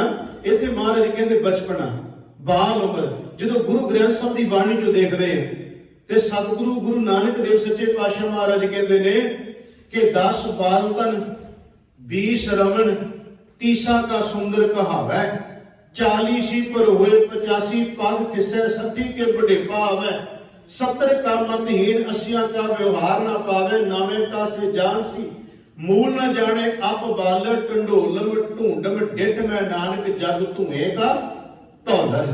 ਇਹਦੇ ਅਰਥ ਹੀ ਹੋ ਗਏ ਸਤਿਗੁਰੂ ਗੁਰੂ ਨਾਨਕ ਦੇਵ ਸੱਚੇ ਪਾਤਸ਼ਾਹ ਮਹਾਰਾਜ ਕਹਿੰਦੇ ਪਹਿਲਾਂ 10 ਸਾਲ ਅਸੀਂ ਕਹਿੰਦੇ ਬਚਪਨਾ ਹੈ, ਫਿਰ 20 ਸਾਲ ਭਰ ਜੋਬਨ ਹੋ ਗਿਆ, 30 ਸਾਲ ਦੀ ਉਮਰ ਭਰ ਜਵਾਨੀ ਦੀ ਹੈ, 40 ਸਾਲ ਦੀ ਉਮਰ ਵੀ ਵਿਆਹ ਪਰਿਵਾਰ ਵਾਲੀ ਬਣ ਜਾਂਦੀ ਹੈ, 50 ਵਿੱਚ ਜਾ ਕੇ ਪੈਰ ਖਿਸਕਣੇ ਸ਼ੁਰੂ ਹੋ ਜਾਂਦੇ ਨੇ, 60 ਸਾਲ ਦੇ ਫਿਰ ਅਸੀਂ ਕਹਿੰਦੇ ਬੁਢੇਪਾ ਆ ਗਿਆ, 70 ਸਾਲ ਦਾ ਹੋ ਗਿਆ ਤੇ ਫਿਰ ਆਪਾਂ ਕਹਿੰਦੇ ਹੁਣ ਇਹਨੂੰ ਜਿਹੜੀ ਗੱਲ ਦੱਸੀਏ ਉਹ ਸਮਝ ਤੋਂ ਪਰੇ ਹੋ ਜਾਂਦੀ, ਸਮਝਦਾ ਨਹੀਂ ਹੈ। ਮਹਾਰਾਜ ਕਹਿੰਦੇ 80 ਸਾਲ ਦਾ ਹੋ ਗਿਆ, ਹੁਣ ਕੀ ਕਰੇਗਾ ਵਿਚਾਰਾ, ਤੇ 90 ਦਾ ਹੋ ਗਿਆ, ਮਹਾਰਾਜ ਕਹਿੰਦੇ ਸੇਜ ਉੱਤੇ ਪਿਆ ਹੋਇਆ ਹੁਣ ਮੰਜੇ ਤੇ। ਇਹ ਮਹਾਰਾਜ ਨੇ 10 ਤੋਂ ਲੈ ਕੇ 90 ਤੱਕ ਪੂਰੀ ਗਿਣਤੀ ਕਰ ਦਿੱਤੀ। ਪਰ ਜਦੋਂ ਗੁਰਮਤਿ ਦੇ ਰੂਪ ਵਿੱਚ ਦੀ ਵਿਆਖਿਆ ਕਰਦੇ ਹਾਂ ਅਸੀਂ ਇਸੇ ਸ਼ਬਦ ਨੂੰ, ਜੇ ਗੁਰਮਤਿ ਦੇ ਰੂਪ ਵਿੱਚ ਵਿਆਖਿਆ ਕਰਾਂਗੇ ਫਿਰ ਇਉਂ ਬਣ ਜਾਂਦੀ ਹੈ ਕਿ ਜਦੋਂ ਗੁਰੂ ਨਾਨਕ ਦੇਵ ਮਹਾਰਾਜ ਜੀ ਦੇ ਕੋਲ ਇੱਕ 9 ਸਾਲ ਦੀ ਉਮਰ ਦਾ ਬੱਚਾ ਆਉਂਦਾ ਹੈ ਲਾਹੌਰ ਵਿਖੇ, ਸਤਿਗੁਰੂ ਗੁਰੂ ਨਾਨਕ ਦੇਵ ਜੀ ਨੂੰ ਆ ਕੇ ਪੁੱਛਦਾ, ਮਹਾਰਾਜ ਵਾਹਿਗੁਰੂ ਪਰਮਾਤਮਾ ਪਰਮੇਸ਼ਰ ਦੇ ਘਰ ਦੀ ਕੋਈ ਗੱਲ ਸੁਣਾਓ। ਮਹਾਰਾਜ ਕਹਿੰਦੇ ਉਮਰ 9 ਸਾਲ ਤੇ ਰੱਬ ਦੇ ਘਰ ਦੀਆਂ ਗੱਲਾਂ ਤੈਨੂੰ ਕਿਵੇਂ ਸਮਝ ਆ ਗਈ। ਉਸ ਬੱਚੇ ਨੇ ਕਿਹਾ, ਸਤਿਗੁਰੂ ਮਾਂ ਨੇ ਕਿਹਾ ਸੀ ਅੱਗ ਬਾਲਣ ਵਾਸਤੇ, ਮੈਂ ਅੱਗ ਬਾਲਣ ਵਾਸਤੇ ਲੱਕੜਾਂ ਵੱਡੀਆਂ ਇਕੱਠੀਆਂ ਕੀਤੀਆਂ, ਅੱਗ ਬਲੀ ਨਾ, ਮਾਂ ਵੇਂਦੀ ਰਹੀ ਮੇਰੇ ਵੱਲੇ ਕਿੰਨਾ ਸਮਾਂ ਵਹਿੰਦੀ ਰਹੀ, ਹਾਰ ਕੇ ਮੇਰੇ ਕੋਲੇ ਆ ਕੇ ਕਹਿੰਦੀ ਪੁੱਤ ਇਸ ਤਰ੍ਹਾਂ ਅੱਗ ਨਹੀਂ ਬਲਦੀ ਹੁੰਦੀ, ਪਹਿਲਾਂ ਛੋਟੇ ਛੋਟੇ ਕੱਖ ਇਕੱਠੇ ਕਰੀਦੇ ਐ, ਫਿਰ ਨਿੱਕੀਆਂ ਨਿੱਕੀਆਂ ਉਹਦੇ ਉੱਤੇ ਲੱਕੜਾਂ ਰੱਖੀ ਦੀਆਂ ਨੇ। ਇਸ ਤਰ੍ਹਾਂ ਮਾਂ ਨੇ ਸਮਝਾਇਆ, ਛੋਟੇ ਜਿਹੇ ਕੱਖਾਂ ਤੋਂ ਸ਼ੁਰੂ ਕਰਕੇ ਵੱਡੀ ਲੱਕੜਾਂ ਬਾਅਦ ਵਿੱਚ ਰੱਖੀਆਂ। ਉਸ ਦਿਨ ਮਨ ਨੂੰ ਸਮਝ ਆ ਗਈ, ਉਹ ਮਨਾ ਤੂੰ ਵੀ ਕੀ ਪਤਾ ਛੋਟੇ ਛੋਟੇ ਕੱਖ ਵਾਂਗੂ ਪਹਿਲਾਂ ਹੀ ਨਾ ਬਲ ਜਾਏ। ਮਹਾਰਾਜ ਕਹਿੰਦੇ ਉਮਰ ਬੜੀ ਛੋਟੀ ਹੈ ਤੇਰੀ, ਨਾਂ ਕੀ ਹੈ? ਉਹਨੇ ਕਿਹਾ ਮਹਾਰਾਜ ਮੇਰਾ ਨਾਂ ਹੈ ਤਾਰੂ। ਇਹ ਭਾਈ ਤਾਰੂ ਸਿੰਘ ਨਹੀਂ, ਉਹ ਤੇ ਬਹੁਤ ਬਾਅਦ ਵਿੱਚ ਹੋਏ ਨੇ। ਗੁਰੂ ਨਾਨਕ ਸਾਹਿਬ ਜੀ ਦੇ ਸਿੱਖਾਂ ਵਿੱਚ ਸਭ ਤੋਂ ਪਹਿਲਾ ਨਾਂ ਜੇ ਲਿਖਿਆ ਭਾਈ ਗੁਰਦਾਸ ਨੇ ਤਾਰੂ ਕੋਪਟ ਲਿਖਿਆ। ਜਿਹੜੇ ਸਿੱਖਾਂ ਦੇ ਨਾਮ ਲਿਖੇ ਨੇ ਨਾ, ਗੁਰੂ ਨਾਨਕ ਸਾਹਿਬ ਤੋਂ ਲੈ ਕੇ ਗੁਰੂ ਹਰਗੋਬਿੰਦ ਮਹਾਰਾਜ ਜੀ ਤੱਕ, ਸਭ ਤੋਂ ਪਹਿਲਾ ਸਿੱਖ ਦਾ ਨਾਮ ਆਇਆ ਤਾਰੂ ਕੋਪਟ। ਸਤਿਗੁਰੂ ਗੁਰੂ ਨਾਨਕ ਦੇਵ ਸੱਚੇ ਪਾਤਸ਼ਾਹ ਮਹਾਰਾਜ ਨੇ ਇਸ ਬੱਚੇ ਉੱਤੇ ਕਿਰਪਾ ਕੀਤੀ, ਨਾਮ ਦੀ ਦਾਤ ਬਖਸ਼ਿਸ਼ ਕੀਤੀ, ਤੇ ਸਿੱਖ ਜਗਤ ਵਿੱਚ ਸਭ ਤੋਂ ਪਹਿਲਾ ਸ਼ਹੀਦ ਇਹ ਬੱਚਾ ਹੈ। ਸ਼ਾਇਦ ਆਪ ਜੀ ਨੂੰ ਇਸ ਬਾਰੇ ਪਤਾ ਨਹੀਂ, ਜਾਣਕਾਰੀ ਹੈ ਕਿ ਨਹੀਂ। ਜਦੋਂ ਬਾਬਰ ਨੇ ਹਮਲਾ ਕੀਤਾ ਸੀ, ਸਤਿਗੁਰਾਂ ਨੇ ਕਿਹਾ ਸੀ ਅੰਮ੍ਰਿਤ ਵੇਲਾ ਸੇਵਾ ਤੇ ਸਿਮਰਨ ਇਹ ਝੋਲੀ 'ਚ ਸਦਾ ਪਾ ਕੇ ਰੱਖੀ, ਜੇ ਲੋੜ ਪਏ ਤੇ ਆਪਣਾ ਤਨ ਦਾ ਠੀਕਰਾ ਵੀ ਭੰਨ ਦਈਦਾ ਹੁੰਦਾ ਹੈ ਸੇਵਾ ਕਰਦਿਆਂ ਹੋਇਆਂ। ਮਹਾਰਾਜ ਦੇ ਉਪਦੇਸ਼ ਨੂੰ ਕਮਾਇਆ। ਸਾਧ ਸੰਗਤ ਜਦੋਂ ਦੇਖਿਆ ਕਿ ਹਮਲਾ ਕੀਤਾ ਹੋਇਆ, ਘਰਾਂ ਨੂੰ ਅੱਗ ਲਾ ਦਿੱਤੀ, ਇਸ ਭਰ ਜੋਬਨ ਵਿੱਚ ਬੱਚੇ ਨੇ ਜਾ ਕੇ ਉਸ ਅੱਗ ਨੂੰ ਬੁਝਾਉਣਾ ਸ਼ੁਰੂ ਕੀਤਾ। ਬਾਬਰ ਦੇ ਸਿਪਾਹੀਆਂ ਨੇ ਫੜ ਕੇ ਉਸ ਅੱਗ ਵਿੱਚ ਸੁੱਟ ਕੇ ਇਹਨੂੰ ਮਾਰ ਦਿੱਤਾ। ਤੇ ਅਸੀਂ ਇਹ ਮੰਨਦੇ ਹਾਂ ਸਿੱਖ ਕੌਮ ਕਿ ਇਹ ਸਭ ਤੋਂ ਪਹਿਲਾ ਸ਼ਹੀਦ ਹੈ ਜਿਹੜਾ ਗੁਰੂ ਨਾਨਕ ਸਾਹਿਬ ਦਾ ਸਿੱਖ, ਜਿਹਨੂੰ ਤਾਰੂ ਕੋਪਟ ਕਹਿੰਦੇ। ਖੈਰ ਮੈਂ ਜਿਹੜੀ ਬੇਨਤੀ ਕਰ ਰਿਹਾ ਇਹ ਵੀ ਹੁਣ ਬਚਪਨਾ ਹੀ ਹੈ ਨਾ। ਦੂਸਰਾ ਸੀ ਬਾਬਾ ਬੁੱਢਾ ਸਾਹਿਬ ਦਾ ਜੀਵਨ ਦੇਖੀਏ। 12 ਸਾਲ ਦੀ ਉਮਰ 'ਚ ਕਹਿ ਰਹੇ ਨੇ ਮਹਾਰਾਜ ਕਿਰਪਾ ਕਰੋ ਰੱਬ ਦੇ ਘਰ ਦੀ ਗੱਲ ਸੁਣਾਓ, ਤੇ ਗੁਰੂ ਨਾਨਕ ਸਾਹਿਬ ਉਸ ਨੂੰ ਕਹਿੰਦੇ ਨੇ ਤੂੰ ਤਾਂ ਗੁਰੂ ਨਾਨਕ ਦੇ ਘਰ ਦਾ ਬੁੱਢਾ, ਕਿਉਂਕਿ ਗੱਲਾਂ ਬੁੱਢਿਆਂ ਵਾਲੀਆਂ ਬਜ਼ੁਰਗਾਂ ਵਾਲੀਆਂ ਕਰਦਾ ਹੈ। ਇਹਦਾ ਮਤਲਬ ਇਹ ਹੋ ਗਿਆ ਸਾਧ ਸੰਗਤ ਜਿਨ੍ਹਾਂ ਨੂੰ ਬਚਪਨੇ 'ਚ ਸਮਝ ਆ ਗਈ ਉਹਨਾਂ ਦਾ ਵਿਅਰਥ ਨਹੀਂ ਹੈ ਜੀਵਨ। ਜਿਹੜਾ ਅੱਜ ਗੁਰੂ ਤੇਗ ਬਹਾਦਰ ਸਾਹਿਬ ਕਹਿੰਦੇ ਬਿਰਥਾ ਸਭ ਹੀ ਮਾਨ ਉਹਨਾਂ ਦਾ ਹੈ ਜਿਨ੍ਹਾਂ ਬਚਪਨਾ ਲੰਘਾ ਲਿਆ ਤੇ ਪ੍ਰਮਾਤਮਾ ਦੀ ਯਾਦ 'ਚ ਨਾ ਜੁੜੇ। ਅਸੀਂ ਯਾਦ ਕਰਦੇ ਉਹਨਾਂ ਬਾਬਿਆਂ ਨੂੰ 7 ਤੇ 9 ਸਾਲ ਦੀ ਉਮਰ ਇਹ ਬਚਪਨਾ ਹੈ, ਇਹ ਵਿਅਰਥ ਮਾਨ ਤਾਂ ਨਹੀਂ ਕਹਿ ਸਕਦੇ ਆਪਾਂ ਉਹਨਾਂ ਨੂੰ। ਉਹ 7 ਤੇ 9 ਸਾਲ ਦੀ ਉਮਰ ਵਿੱਚ ਸਾਡੇ ਬਾਬੇ ਨੀਹਾਂ ਵਿੱਚ ਚਿੜੇ ਗਏ। ਸਾਧ ਸੰਗਤ ਜੀ ਕਿਵੇਂ ਕਹਿ ਲਾਂਗੇ ਕਿ ਉਹ 7 ਤੇ 9 ਸਾਲ ਦਾ ਹੈ, ਤਾਂ ਉਹ ਵੀ ਬਚਪਨਾ ਹੀ ਹੈ ਨਾ, ਬਾਲ ਉਮਰ ਹੀ ਹੈ ਨਾ। ਉਸ ਬਾਲ ਉਮਰ ਵਿੱਚ ਉਹ ਸਾਡੇ ਬਾਬੇ ਬਣ ਗਏ। ਇਹਦਾ ਮਤਲਬ ਹੋ ਗਿਆ ਜਿਹਨਾਂ ਨੂੰ ਸਮਝ ਆ ਗਈ ਉਹਨਾਂ ਦਾ ਜੀਵਨ ਮਹਾਰਾਜ ਕਹਿੰਦੇ ਜਿਹੜਾ ਵਿਅਰਥ ਨਹੀਂ ਹੈ। ਜਿਨ੍ਹਾਂ ਨੇ ਗਵਾ ਲਿਆ ਵਰਤ ਉਹਨਾਂ ਦਾ ਜ਼ਿਕਰ ਗੁਰੂ ਤੇਗ ਬਹਾਦਰ ਸਾਹਿਬ ਕਹਿ ਰਹੇ ਨੇ ਕਿ ਜੇ ਤੂੰ ਬਚਪਨੇ 'ਚ ਵਾਹਿਗੁਰੂ ਨੂੰ ਯਾਦ ਨਹੀਂ ਕੀਤਾ ਤੇਰਾ ਉਮਰ ਨਿਕਲ ਗਈ ਤੇਰੀ। ਅਗਲੇ ਹੈ ਦੂਸਰਾ ਸ਼ਬਦ ਆਇਆ ਜਵਾਨੀ।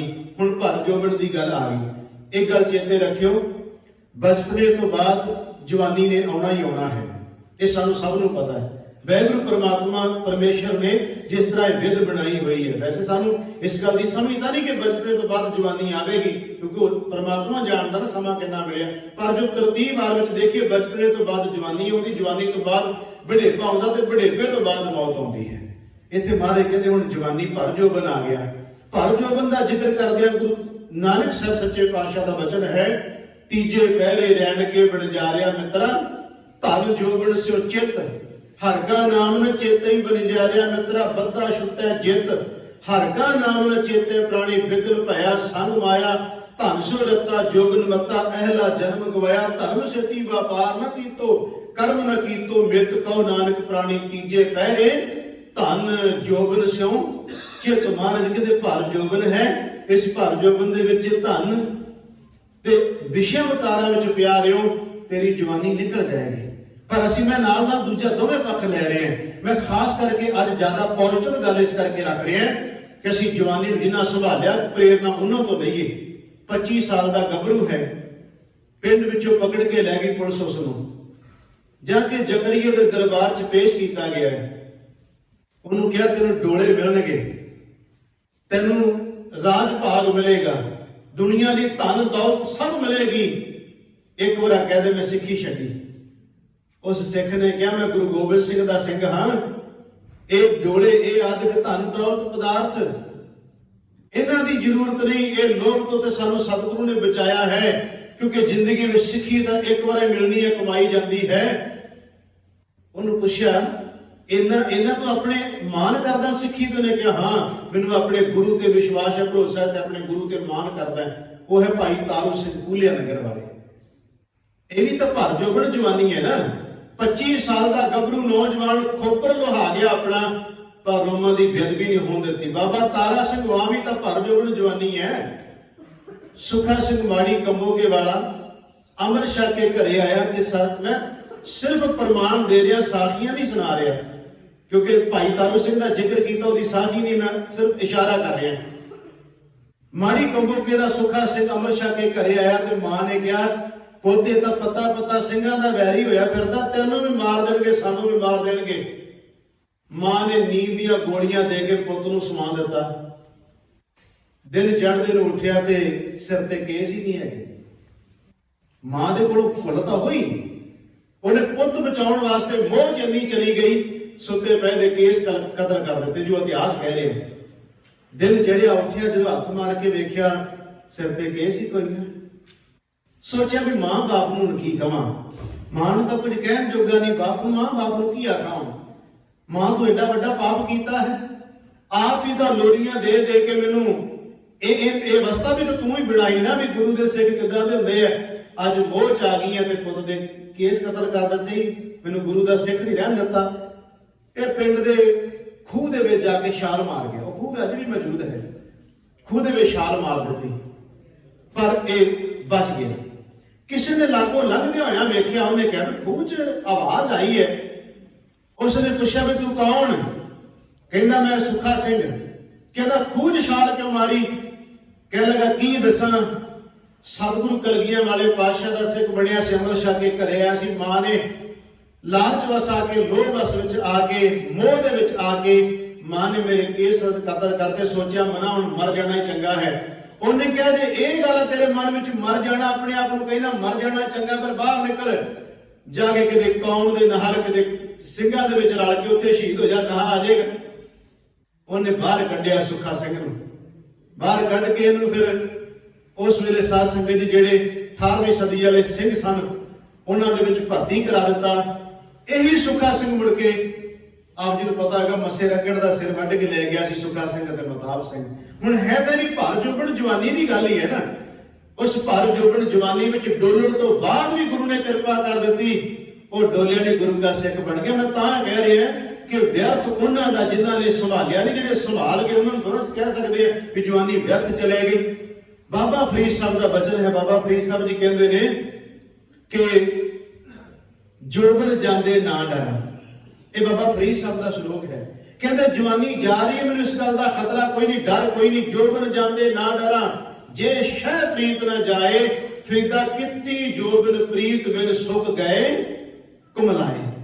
ਬਾਬਾ ਫਰੀਦ ਸਾਹਿਬ ਜੀ ਕਹਿੰਦੇ ਜਵਾਨੀ ਜਾਣ ਦਾ ਮੈਨੂੰ ਖਤਰਾ ਨਹੀਂ ਕੋਈ ਵੀ, ਇਸ ਗੱਲ ਦਾ ਡਰ ਹੈ ਇਸ ਜਵਾਨੀ ਵਿੱਚ ਪਰਮਾਤਮਾ ਵਾਹਿਗੁਰੂ ਪਰਮੇਸ਼ਰ ਨਾ ਮੈਨੂੰ ਭੁੱਲ ਜਾਏ। ਕਿੱਤੀ ਜੋਬਨ ਪ੍ਰੀਤ ਬਿਨ ਸੁੱਕ ਗਏ ਘੁਮਲਾਏ। ਕਿੰਨੇ ਇਸ ਜਵਾਨੀ ਦੇ ਵਿੱਚ ਜਿਹੜੇ ਡੋਲ ਗਏ ਜਾਂ ਇਉਂ ਕਹਿ ਲਓ ਘੁਮਲਾ ਗਏ, ਜਿਨ੍ਹਾਂ ਨੇ ਸੰਭਾਲਿਆ ਨਹੀਂ। ਸਤਿਗੁਰੂ ਗੁਰੂ ਗ੍ਰੰਥ ਸਾਹਿਬ ਮਹਾਰਾਜ ਜੀ ਕਹਿੰਦੇ ਗੁਰਮੁਖਾ ਇਸ ਦੀ ਸੰਭਾਲ ਕਰ, तेरा बचपना आ रहा, जवानी आ रही, इस नूं वाहिगुरू परमात्मा परमेश्वर वाले बने इलाके की संभाल कर। दूसरी गल इहड़ी जवानी हुंदी है ना साध संगत, इहदे विच बहुत कुछ कीता जा सकता है। जे तां इह जवानी सीधे रस्ते ते तुर पवे फिर ते 8 सालां दे विच राज भी कायम कर जांदी है। बाबा बंदा सिंह बहादुर ने कीता ही है ना, 8 सालां दी सिख राज कायम कर दिता। यही जवानी जो किते गलत रस्ते पे पै जाती है तो बर्बादी भी बहुत ज्यादा होती है। मैं तुहानूं इशारा कर रहा, मैं भी पंजाब तो ही आया, तुसीं रोज खबरां वेखदे हो। हालात उत्थे जिद्दां दे बने पए ने जां बनाए जा रहे ने, उहदे विच इह है कि इस वेले दा नौजवान है, क्योंकि इत्थे बैठिया गल कुछ होर हुंदी, जो विचर के आईए गल कुछ होर सामने आउंदी है। नौजवानों के अंदर इस वेले सिक्खी वाले बन्ने नूं काफी उलारू हो रहे हैं। हर बच्चा नौजवान दस्तार बन्ननी चाहुंदा है, हर नौजवान बच्चा केस साफ सूरत होना चाहुंदा है, नशियां चों निकलना चाहुंदे ने। पर इत्थे आके असीं धोखा खा जांदे आ जदों ओह नौजवान किसी इहो जी लहर का शिकार हो जाते हैं, जिहड़े लोग वरत के आप तां अगे निकल जाते, कई कुछ मल्लां मार जाते, पर उस नौजवानी का घाण करवा जाते हैं। इस गल तो जरूर सचेत रहना चाहिए। मैं जिन्नियां भी नौजवानों को मिलिया जां जिन्हां नाल मेरी गलबात भी उत्थे हुई है, क्या चंगी गल है, क्योंकि मैं इत्थे स्टेज ते नाम नहीं ले रहा, तुसीं समझ सारे रहे हो जिहड़ी मैं गल कह रहा। कि तुसी जी कि उन्हां दे हक च जे विरुद्ध जे। मैं क्या, मैं किसी हक विरुद्ध की गल नहीं। कोई बंदा नौजवानों नशा विचों कढे, चंगी गल है। कोई नौजवानों नूं गुरु ग्रंथ साहिब दे लड़ लावे, चंगी गल है, माड़ी गल नहीं। पर जो उन्हां बंदियां दे पिछे कोई सोच होर काम करदी है, उत्थे आके जरूर सोचना पैंदा है कि वेखियो जे किते असीं बड़ा नुकसान अगे करवा लिया जे, कि निक्की जी साडी गलती भुल ने बड़ा वड्डा नुकसान करा लिया। क्योंकि जो साडे लीडर विक गए जब उन्हां लीडरां ने जो कुछ साडे सामने कीता, मैं सुचेत उत्थे भी करदा आया, नौजवान इत्थे भी बेनती, एक तुहानूं होर बेनती करनी है जिहड़ी मैनूं उत्थों भी किहा सी, कईयां ने भी करियो जरूर, तुसीं उत्थे रहिंदे हो बाहरले मुल्कां 'च। कईयां ते मैनूं मिहणे भी मारे भी गनाह तुहाडा है जिहड़े बाहर बैठे ने। मैं किहा साडा किद्दां? कहंदे तुसीं उत्थे जिहड़े वीर मिहनत करदे आ 12-12 घंटे 14-14 घंटे ट्रक चलाउंदे आ, पैसे तुहाडे कोले अमेरिका वाले ज्यादा ने, तुसीं $100-200 किसी नूं देण लग्गिआ संकोच नहीं करदे, फड़ा दिंदे जी चुप करके। तुहाडा $100-200 इधर आके 15-20 हज़ार बन जाता जे 4-5 बंदे रल के 1000 किसी नूं भेजता, उन्हें $80,000 मिल जाना। जिहड़ा $80,000 बंदा उत्थे बैठा चुप करके बाहरों आया जेब च पा रहा, उस बंदे ने ये मत समझो भी वो तुहाडे वास्ते कुछ करेगा, नहीं। वो हालात इत्थे खराब इस करके करेगा कि तुहाडे कीते हुए हालात खराब ने, अब उन्होंने माया का साधन बनाना कारण यही बनेगा। क्योंकि असीं इत्थे असीं बैठे होर कुछ सोची जाने हैं। असीं कहने कोई गल नहीं जी, उत्थे तो पता नहीं की हो चलिया करदिया इत्थे मैं कई वेखे ने वीर जिहड़े कहंदे आ भी मदद करन दी लोड़ है, नौजवान की मदद करन दी लोड़ है, उत्थे पैसे भेजण दी लोड़ है। मेरी एक तुहानूं बेनती जे, एवें नजायज पैसा ना भेजो पंजाब दे विच। जे तुहानूं जी करदा तुहाडा पंजाब विच कुछ पैसा खर्च करन दा, अपने पिंड जां अपने इलाके जां जिहड़े तुहानूं बिल्कुल पता होवे साडे जिन्हां दी मदद करन दी लोड़, उन्हां दी करो। ਜਿਹੜੇ ਲੋਕ ਉੱਥੇ ਕੁਝ ਮਾਹੌਲ ਪੰਜਾਬ ਦਾ ਖਰਾਬ ਕਰ ਰਹੇ ਨੇ, ਮੇਰੀ ਤੁਹਾਨੂੰ ਬੇਨਤੀ ਜੇ ਉਹਨਾਂ ਨੂੰ ਪੈਸੇ ਭੇਜ ਕੇ ਅਸੀਂ ਅੱਗ ਲਾਉਣ ਦੇ ਵਿੱਚ ਅਸੀਂ ਵੀ ਭਾਈਵਾਲ ਬਣਾਂਗੇ ਜੇ ਅਸੀਂ ਨਜਾਇਜ਼ ਪੈਸਾ ਭੇਜਦੇ ਆ। ਤੇ ਮੈਨੂੰ ਖਿਮਾ ਕਰ ਦਿਓ, ਮੈਂ ਸ਼ਬਦ ਥੋੜੇ ਜਿਹੇ ਔਖੇ ਕੌੜੇ ਕਹਿ ਦਿੱਤੇ ਆ, ਪਰ ਮੇਰੀ ਮਜਬੂਰੀ ਹੈ ਕਹਿਣਾ ਕਿਉਂਕਿ ਮੈਂ ਗੁਰੂ ਘਰ ਦਾ ਪ੍ਰਚਾਰਕ ਹਾਂ। ਇਸ ਕਰਕੇ ਮੈਂ ਜਿਹੜਾ ਤੁਹਾਨੂੰ ਬੇਨਤੀ ਕਰ ਰਿਹਾ, ਆਓ ਫਿਰ ਉਸੇ ਵਿਸ਼ੇ ਉੱਤੇ ਮੈਂ ਬੇਨਤੀ ਕਰ ਰਿਹਾ। ਭਾਰਤ ਜੋੜਨ ਜਵਾਨੀ ਦੀ ਗੱਲ ਹੈ, ਇਹਨੂੰ ਸੰਭਾਲਣ ਦੀ ਲੋੜ ਹੈ। ਜਿਹੜਾ ਸੰਭਾਲ ਗਿਆ ਇਸ ਨੂੰ ਮਹਾਰਾਜ ਕਹਿੰਦੇ ਨੇ ਚੰਗੇ ਰਸਤੇ ਵਾਲੇ ਬੰਨੇ ਤੁਰ, ਧਰਮ ਦੇ ਰਸਤੇ ਦੇ ਤੁਰ ਤੇ ਗੁਰਮੁਖਾਂ ਫਿਰ ਧਰਮ ਦੀ ਕਿਰਤ ਕਰਦਾ ਹੋਇਆ, ਧਰਮ ਦੇ ਕੰਮ ਕਰਦਾ ਹੋਇਆ। ਮਹਾਰਾਜ ਕਹਿੰਦੇ ਜੇ ਲੋੜ ਪੈਂਦੀ ਹੈ ਇਹ ਸੀਸ ਵੀ ਜੇ ਕਿਤੇ ਭੇਟ ਕਰਨ ਦੀ ਲੋੜ ਪਈ ਧਰਮ ਦੇ ਕਾਰਜ ਵਾਸਤੇ, ਜੋ ਸਾਡੇ ਗੁਰੂ ਕੇ ਸਿੱਖਾਂ ਨੇ ਕੀਤੇ। ਮਹਾਰਾਜ ਕਹਿੰਦੇ ਜਵਾਨੀ ਨੂੰ ਸੰਭਾਲ, ਜਿਨ੍ਹਾਂ ਨਹੀਂ ਸੰਭਾਲੀ ਉਹਨੂੰ ਗੁਰੂ ਸਾਹਿਬ ਕਹਿੰਦੇ ਵਿਅਰਥ ਜਾ ਰਹੀ ਹੈ। ਤਾਂ ਸੰਭਾਲੀ ਜਾ ਸਕਦੀ ਜੇ ਬਾਣੀ ਨਾਲ ਜੁੜੇ ਹੋਵਾਂਗੇ, ਗੁਰੂ ਦੀ ਬਾਣੀ ਗੁਰੂ ਦੇ ਸਿਮਰਨ ਨਾਲ ਜੁੜੇ ਹੋਵਾਂਗੇ, ਤਾਂ ਇਹਦੀ ਸੰਭਾਲ ਹੋ ਸਕਦੀ। ਅੱਗੇ ਬਿਰਧ, मैं तिन्हां दा जिक्र कर रहा, बचपने की गल है, जवानी की गल ते बुढ़ेपे की गल है। हुण आ गई बिरध की गल। बिरध का जो असीं जिक्र करते हैं बजुर्ग, पर बाणी च महाराज ने कहा कि गुरमुख बुढ़े कदे नाही, जिन्हां अंतर सुरत ज्ञान, मनमुख बालक बिरध समान है। महाराज कहते एक वो ने जिहड़े बालक बच्चे उत्थे आ गई उन्हां बजुर्गां वाले जिन्हां नूं सारी उम्र विच भी रब दी गल चेते नहीं आई। इत्थे महाराज कहते गुरमुख हुंदे उन्हां नूं किवें बुढ़े कह लो कि 75 साल का बाबा, ਉਹਨੂੰ ਦਮਦਮਾ ਸਾਹਿਬ ਦੀ ਧਰਤੀ ਤੇ ਪਤਾ ਲੱਗਾ ਕਿ ਅੰਮ੍ਰਿਤਸਰ ਸਾਹਿਬ ਵਿਖੇ ਉਡਾਇਆ ਜਾ ਰਿਹਾ, ਅੰਮ੍ਰਿਤਸਰ ਨੂੰ ਸਰੋਵਰ ਪੂਰਿਆ ਜਾ ਰਿਹਾ। ਹੁਣ 75 ਸਾਲ ਦੀ ਉਮਰ ਹੋਵੇ ਤੇ ਗੁਰਮੁਖੋ ਹੱਥ 'ਚ ਖੰਡਾ ਫੜ ਕੇ ਤੇ ਦਮਦਮਾ ਸਾਹਿਬ ਦੀ ਧਰਤੀ ਤੋਂ ਤੁਰ ਪਵੇ ਤੇ ਅੰਮ੍ਰਿਤਸਰ ਆ ਕੇ 5000 ਜਾਂ 10-15,000 ਦਾ ਜਥਾ ਲੈ ਕੇ ਮੁਕਾਬਲਾ ਕਰਕੇ ਸ਼ਹੀਦ ਹੋ ਜਾਏ ਤੇ ਉਸ ਨੂੰ ਅਸੀਂ ਕੀ ਕਵਾਂਗੇ? ਹੈ ਤਾਂ ਵੀ ਬਿਰਧੀ ਹੈ ਨਾ, ਬਜ਼ੁਰਗ ਹੀ ਹੈ ਨਾ। ਗੁਰਮੁਖੋ ਗੱਲ ਇਹ ਫਿਰ ਉੱਥੇ ਆ ਜਾਂਦੀ ਹੈ, ਜਿਨ੍ਹਾਂ ਨੇ ਸੁਰਤ ਕਰਕੇ ਪ੍ਰਮਾਤਮਾ ਨੂੰ ਚੇਤੇ ਕਰ ਲਿਆ ਉਹ ਤੇ ਬਿਰਧ ਅਵਸਥਾ ਵਿੱਚ ਵੀ ਉਹਨਾਂ ਦਾ ਵਿਅਰਥ ਨਹੀਂ ਕਹਿ ਸਕਦੇ ਮਾਨ। ਗੁਰੂ ਅਮਰਦਾਸ ਮਹਾਰਾਜ ਦੀ ਉਦਾਹਰਨ ਲੈ ਲਓ, 62 ਸਾਲ ਦੀ ਉਮਰ ਜਾ ਕੇ ਪਤਾ ਲੱਗਿਆ ਤੇ 12 ਸਾਲ ਸੇਵਾ ਕਰਕੇ 74 ਸਾਲ ਦੀ ਉਮਰ ਚ ਮਹਾਰਾਜ ਗੁਰੂ ਬਣੇ ਨੇ। ਗੁਰੂ ਅਮਰਦਾਸ ਸੱਚੇ ਪਾਤਸ਼ਾਹ ਮਹਾਰਾਜ ਕਿਵੇਂ ਸੀ ਕਹਿ ਲਾਂਗੇ ਵੀ ਇਹ ਬਿਰਧ ਅਵਸਥਾ ਜਿਹੜੀ ਹੈ ਵਿਅਰਥ ਹੋ ਗਈ? ਮਹਾਰਾਜ ਕਹਿੰਦੇ ਨਹੀਂ, ਫਿਰ ਸਮਝੋ ਉਹਨਾਂ ਦੀ ਵਿਅਰਥ ਜਿਨ੍ਹਾਂ ਨੂੰ ਬਚਪਨੇ ਵਿੱਚ ਵੀ ਨਹੀਂ ਯਾਦ ਆਇਆ, ਜਵਾਨੀ ਵਿੱਚ ਵੀ ਯਾਦ ਨਹੀਂ ਆਇਆ, ਬੁਢੇਪੇ ਵਿੱਚ ਵੀ ਪਰਮਾਤਮਾ ਚੇਤੇ ਰਿਹਾ, ਉਹਨਾਂ ਦੀ ਵਿਅਰਥ ਜਾ ਰਹੀ ਹੈ। ਜਿਨ੍ਹਾਂ ਨੂੰ ਬਚਪਨੇ ਜਵਾਨੀ ਬੁਢੇਪੇ ਤਿੰਨਾਂ ਚ ਵਾਹਿਗੁਰੂ ਚੇਤੇ ਆ ਗਿਆ, ਗੁਰੂ ਤੇਗ ਬਹਾਦਰ ਮਹਾਰਾਜ ਉਹਨਾਂ ਨੂੰ ਨਹੀਂ ਕਹਿ ਰਹੇ ਕਿ ਤੁਹਾਡਾ ਵਿਅਰਥ ਜੀਵਨ ਜਾ ਰਿਹਾ ਹੈ। ਅੱਜ ਮਹਾਰਾਜ ਸਾਨੂੰ ਬਾਰ-ਬਾਰ ਪ੍ਰੇਰਨਾ ਕੀ ਦੇ ਰਹੇ ਨੇ? ਮਹਾਰਾਜ ਕਹਿੰਦੇ ਦੇਖ, ਜਦੋਂ ਤੂੰ ਬੱਚਾ ਹੈ ਪਰਮਾਤਮਾ ਤੇਰੀ ਸੰਭਾਲ ਕਰ ਰਿਹਾ ਹੈ, ਉਹਨੂੰ ਯਾਦ ਕਰ। ਪਰਮਾਤਮਾ ਨੇ ਕਿਰਪਾ ਕੀਤੀ, ਤੂੰ ਭਰ ਜੋਬਨ ਚ ਆ ਗਿਆ, ਉਹਦਾ ਸ਼ੁਕਰ ਕਰ ਪਰਮੇਸ਼ਰ ਦਾ ਜਿਹਨੇ ਜਵਾਨੀ ਦਿੱਤੀ। महाराज कहते जवानी तो बाद तेन बुढ़ेपा मिल गया, ਉਹਦਾ ਸ਼ੁਕਰ कर परमात्मा का, बुढ़ेपे ਵਿੱਚ ਤੈਨੂੰ परमात्मा परमेश्वर ने। वैसे तो बाणी च महाराज ने कहा, कहते हुंदा की है, जिन्हां दी खातर अपने ये ज्ञान अंदरे, जिन्हां दी खातर बंदा अपना जीवन व्यर्थ गवा रहा हुंदा ना, वो इसका साथ जिउंदे जी छड्ड जांदे ने। बाबा फरीद साहब का श्लोक चेते आ गया, ਚੱਬਣ ਚੱਲਣ रतन से सुनियर बह गए। आही ने ना साडे ज्ञान अंदर ਜਿਹੜੇ ਸਾਨੂੰ ਭਟਕਾ ਰਹੇ ਨੇ। ਚੱਬਣ ਦਾ ਅਰਥ ਹੋ ਗਿਆ ਦੰਦ, ਚੱਬਣ ਚੱਲਣ, ਚੱਲਣ ਦਾ ਅਰਥ ਹੋ ਗਿਆ ਪੈਰ, ਚੱਬਣ ਚੱਲਣ ਰਤਨ ਦਾ ਅਰਥ ਕੀਤਾ ਵਿਦਵਾਨਾਂ ਨੇ ਅੱਖਾਂ, ਰਤਨਾਂ ਵਰਗੀਆਂ ਸੋਹਣੀਆਂ। ਸੁਣੀਆਂ ਦਾ ਅਰਥ ਹੋ ਗਿਆ ਕੰਨ। ਬਾਬਾ ਫਰੀਦ ਸਾਹਿਬ ਜੀ ਕਹਿੰਦੇ ਬੰਦਿਆ ਇਹਨਾਂ ਦੀ ਖਾਤਰ ਤੂੰ ਆਪਣੀ ਜ਼ਿੰਦਗੀ ਗਵਾ ਲਈ ਤੇ ਇਹ ਤੈਨੂੰ ਸਾਥ ਛੱਡ ਕੇ ਤੁਰ ਗਏ ਤੇਰਾ। ਚੱਬਣ ਚੱਲਣ ਰਤਨ ਸੇ ਸੁਣੀਅਰ ਬਹਿ ਗਏ, ਹੇੜੇ ਮੁੱਤੀ ਧਾ ਸੇ ਜਾਨੀ ਚੱਲ ਗਏ। ਬਾਬਾ ਫਰੀਦ ਸਾਹਿਬ ਜੀ ਕਹਿੰਦੇ ਵੇਖੋ ਬੰਦਿਆ, ਇਹ ਦੰਦ ਵੀ ਸਾਥ ਛੱਡ ਗਏ, ਪੈਰ ਵੀ ਸਾਥ ਛੱਡ ਗਏ, ਅੱਖਾਂ ਵੀ ਸਾਥ ਛੱਡ ਗਈਆਂ ਤੇ ਕੰਨ ਵੀ ਤੇਰਾ ਸਾਥ ਛੱਡ ਗਏ। ਇਹਨਾਂ ਦੀ ਖਾਤਰ ਭਟਕਦਾ ਰਿਓ ਤੇ ਤੈਨੂੰ ਸਾਥ ਪਹਿਲੇ ਛੱਡ ਕੇ ਤੇਰਾ ਤੁਰ ਗਏ। ਇਹਦਾ ਮਤਲਬ ਹੋ ਗਿਆ ਮਹਾਰਾਜ ਕਹਿੰਦੇ ਸੰਭਾਲ ਇਹਨਾਂ ਨੂੰ। ਇਹ ਜਦ ਵੇਖੋ ਗੁਰਮੁਖੀ ਗੱਲ ਹੋਰ ਚੇਤੇ ਰੱਖਿਓ ਜੀ, ਜਿਸ ਬੰਦੇ ਨੂੰ ਘੱਟੋ ਘੱਟ ਇਹ ਸਮਝ ਨਹੀਂ ਨਾ ਆਈ ਕਿ परमात्मा ने जो कुछ मैनू दिता है मैं ਉਹਦਾ शुक्र करा, परमात्मा ने हीरे वर्गियां मैनू अखां दित्तियां ने, ਉਹਦਾ शुक्र करिएगा परमेश्वर। ਜਿਹਨੂੰ ਅੱਖਾਂ ਨਹੀਂ ਮਿਲੀਆਂ ਪੁੱਛ ਕੇ ਵੇਖੋ ਉਸ ਬੰਦੇ ਦੀ ਕਦਰ ਕੀ ਹੁੰਦੀ ਹੈ।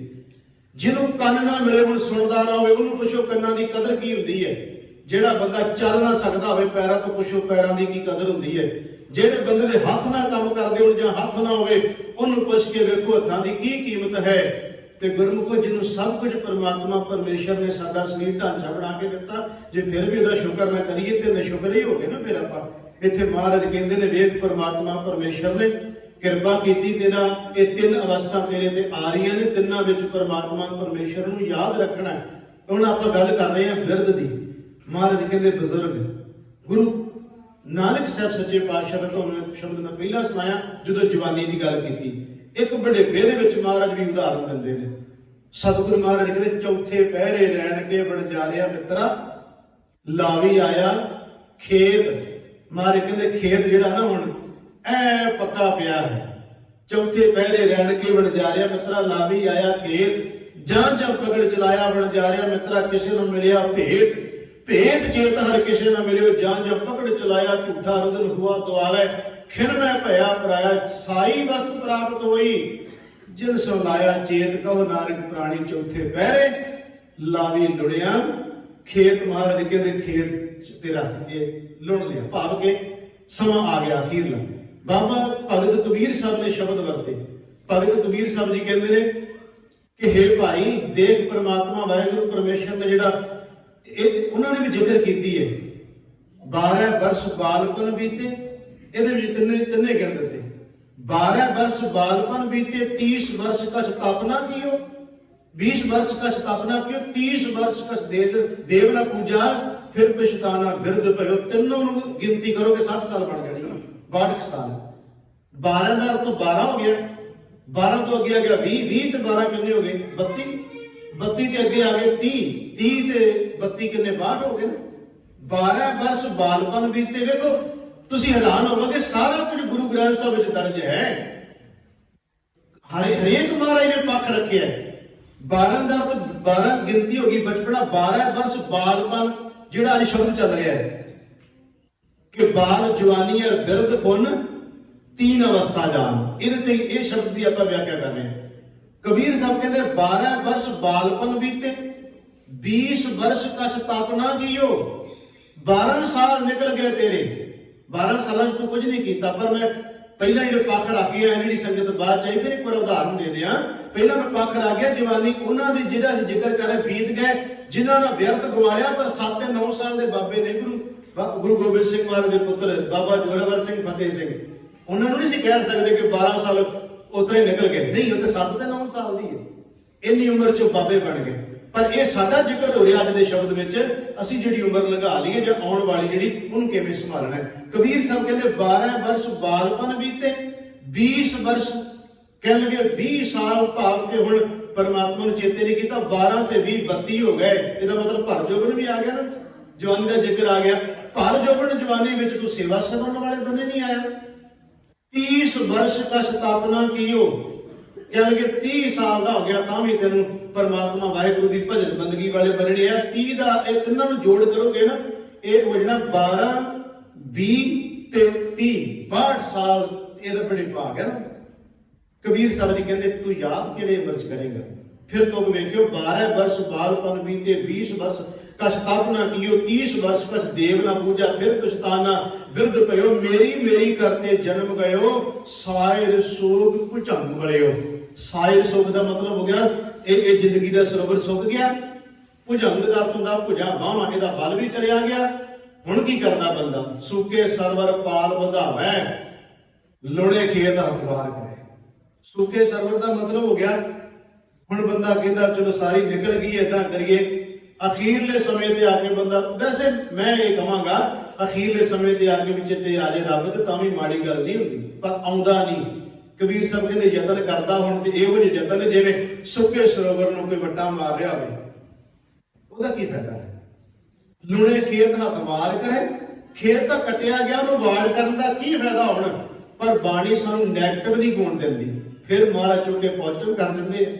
ਮਾਰ ਕਹਿੰਦੇ ਕੋਈ ਗੱਲ ਨਹੀਂ, ਘਬਰਾ ਨਾ, ਜਿੰਨੀ ਲੰਘ ਗਈ ਉਹਦੇ ਤੇ ਪਛਤਾਵਾ ਨਾ ਕਰ, ਜਿਹੜੀ ਰਹਿੰਦੀ ਹੈ ਉਹਦੇ ਚ ਪਰਮਾਤਮਾ ਦਾ ਸ਼ੁਕਰ ਕਰਨਾ ਸ਼ੁਰੂ ਕਰ ਦੇ। ਮਹਾਰਾਜ ਇੱਥੋਂ ਤੱਕ ਸਾਨੂੰ ਸੁਚੇਤ ਕਰਦੇ। ਖੈਰ ਸਤਿਗੁਰੂ ਗੁਰੂ ਤੇਗ ਬਹਾਦਰ ਸੱਚੇ ਪਾਤਸ਼ਾਹ ਕਿਰਪਾ ਕਰ ਰਹੇ ਨੇ ਕਿ ਬਾਲ ਜਵਾਨੀ ਅਰ ਬਿਰਧ ਪੁਨ 3 ਅਵਸਥਾ ਜਾਨ। ਮਹਾਰਾਜ ਕਹਿੰਦੇ ਬਚਪਨਾ ਹੈ, ਜਵਾਨੀ ਹੈ ਤੇ ਬੁਢੇਪਾ ਹੈ।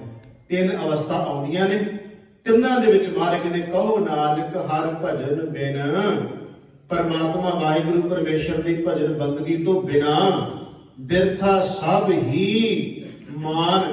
ਬਿਰਥਾ ਸਭ ਹੀ ਦਾ ਮਤਲਬ ਹੋ ਗਿਆ ਜੇ ਤੈਨੂੰ ਵਾਹਿਗੁਰੂ ਚੇਤੇ ਨਹੀਂ ਆਇਆ ਤੇ ਫਿਰ ਤੇਰਾ ਬਚਪਨਾ ਵੀ ਚਲਿਆ ਗਿਆ ਵਿਅਰਥ, ਜਵਾਨੀ ਵੀ ਚਲੀ ਗਈ ਤੇ ਬੁਢੇਪਾ ਵੀ ਚਲੇ ਗਿਆ। ਮੈਂ ਨਾਲ ਨਾਲ ਤੁਹਾਨੂੰ ਇਹ ਬੇਨਤੀ ਕੀਤੀ ਹੈ ਕਿ ਗੁਰਮੁਖੋ ਜਿਨ੍ਹਾਂ ਨੇ ਸਵਾਰ ਲਿਆ ਹੈ ਉਹਨਾਂ ਨੂੰ ਮਹਾਰਾਜ ਇਹ ਨਹੀਂ ਕਹਿ ਰਹੇ ਕਿ ਵਿਅਰਥ ਚਲਿਆ ਗਿਆ। ਯਤਨ ਕਰੀਏ, परमात्मा कृपा करे सानू सब नूं सोझी आ जाए, इस जिंदगी का मनोरथ समझ विच आ जाए, ये पता लग जाए परमात्मा वाहिगुरू परमेश्वर ने सानू संसार ते क्यों भेजा है, ताकि साडा ये जीवन जिहड़ा है साध संगत जी वो व्यर्थ ना जाए, ये जीवन साडा सफल हो जाए।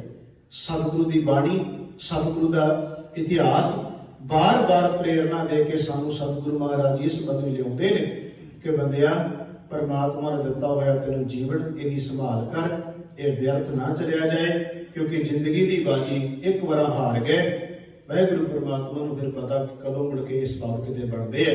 हुण बड़िया जिंदगी जिस बाब ते इहनूं असीं संभालण दा यतन करिए। आप जी का बहुत बहुत धन्नवाद, कोटान कोट शुक्र गुरु ग्रंथ साहिब महाराज जी का, जिन्होंने कृपा रहमत बख्शिश करके सेवा ली है। आप जी जिवें पहला भी दसिया गया कि दास कुछ समा इंडिया रहा, जिस करके आपां साध संगत जी शब्द की विचार जो लड़ीवार चलती सी वो रुकी रही। हुण उस तरह लड़ीवार फिर कथा आपां जिहड़ी गुरु तेग बहादुर साहब के श्लोकां की चल रही है, इस तरह निरंतर आपां जारी रखनी है। आप जी ने इस तरह ही गुरु दरबार दीआं हाजरियां भरदियां होइआं अपने समय ते सवासां नूं सफल करना है। अज का जो समागम है साडे बहुत ही सत्कारयोग सरदार मनजीत सिंह जी बसराम, उन्होंने समुचा ही परिवार, पता चलिया कि आप परिवार ने सहज पाठ किया, जिसके भोग उन्होंने परिवार ने आप पाए घरे, इत्थे सुखमनी साहिब के पाठ हुए। वैसे भी समय समय पर परिवार सहज पाठ करते रहते हैं। भैन जी ते भाई मनजीत सिंह जी उन्होंने बच्चे जो डॉक्टर हैं, दोनों ही बच्चे काका रणजोत सिंह बसराम ते बेटी दिलप्रीत कौर बसराम, ये समुचा ही परिवार बड़े होनहार बच्चे ने। ते भाई मनजीत सिंह जी आप जी को पता कि साडे गुरु घर के ट्रस्टी ने, लंबे समय तो सेवा कर रहे हैं, निभा रहे हैं। वाहिगुरू कृपा करे इस परिवार को चढ़ती कला बख्शिश करे, इस तरह संगतां च प्रेम प्यार बनिया रहे ते गुरु घर की सेवा शरधा भावना नाल ये परिवार करता रहे। आप जी जितनी भी संगत ने गुरु चरणों की हाजरी भर के सतगुरां की पावन गुरबाणी के कीर्तन कथा विचार सरवण किए हैं, आप जी का हार्दिक तौर पर बहुत बहुत धन्नवाद। मेरे को विचार करते हैं बेअंत प्रकार दीआं भुल्लां तुट्टां हो गईयां, आप संगत के सतगुरु बख्शण योग है। असीस बख्शिश करो, भुल चुक की खिमा दिंदे हुए प्यार सत गज गज के आखो जी ਵਾਹਿਗੁਰੂ ਜੀ ਕਾ ਖਾਲਸਾ ਵਾਹਿਗੁਰੂ ਜੀ ਕੀ ਫਤਿਹ।